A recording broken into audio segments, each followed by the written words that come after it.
Good day, sir. My name is Levin G. Ibalwit, B. Smart third year.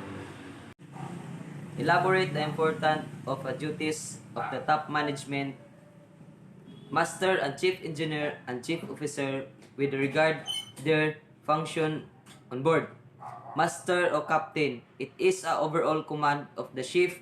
She is responsible for the safety on the ship and make sure that all every crew members carries without this work accordingly. Chief engineer, he should ensure that all ship machineries and equipment are working in on efficiency manners on order to support the safety navigation of the ship. Chief engineer, chief officer, the responsible of the cargo operations including the safety loading,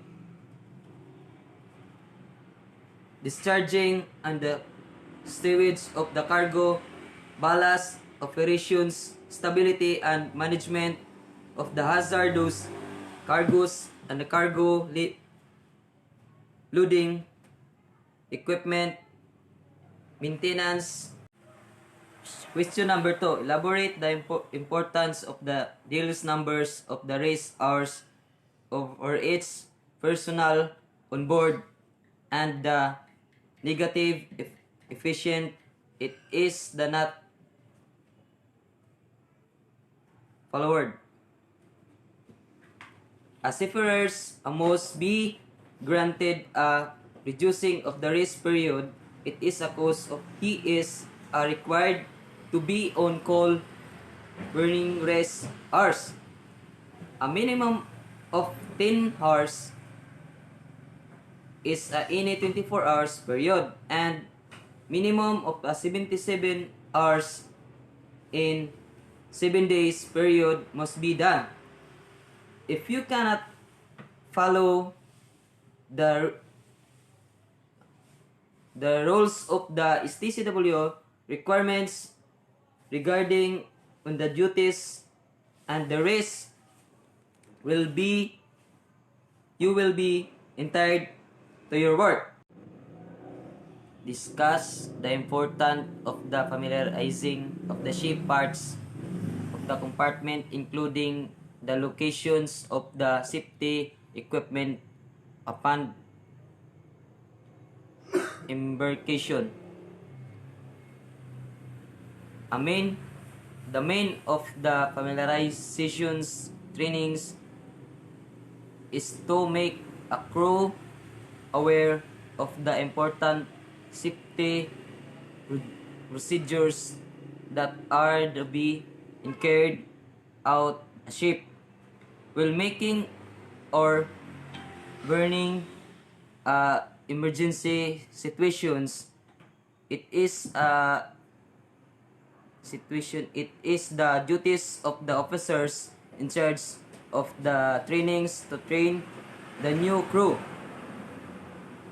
in a familiarization with the ship is the arrangement operation should be understand the importance of the effective voyage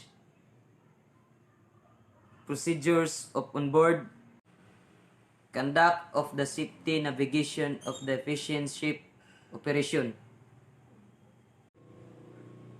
In the connection with the statement of the number 3, how should any efficient of the safety of the personnel on board? The all crew shall familiarize with the operations of the emergency equipment such as starting emergency generator, starting emergency fire pumps, release of the lifeboat, locate of the how to use of the life jacket, action of the take on discovering personal emergency including fire, corrosions, founderings, and the grace of water into the ship. This last question, discuss the safety management protocol. All domestic commercial vessels must have a safety management protocol system. These systems will be demonstrate the documents and how your vessels meet of the mandatory general safety duties. All safety management system is not just documents, it is must be put into protective and be effective. The owner of operations accept the overall responsibility for the monetary related the safety environmental protection.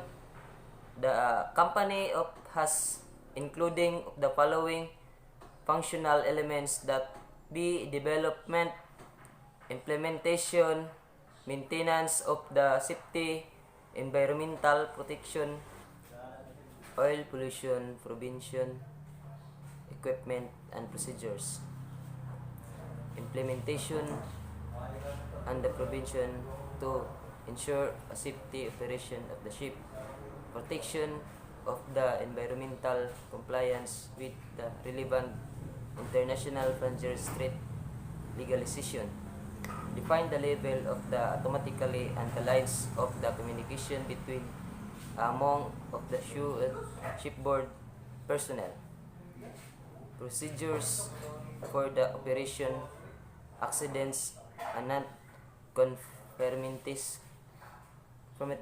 within the provision of the ISM, International Safety Management, procedure of the preparer of the response to engineers situations, procedures for the international dues of the management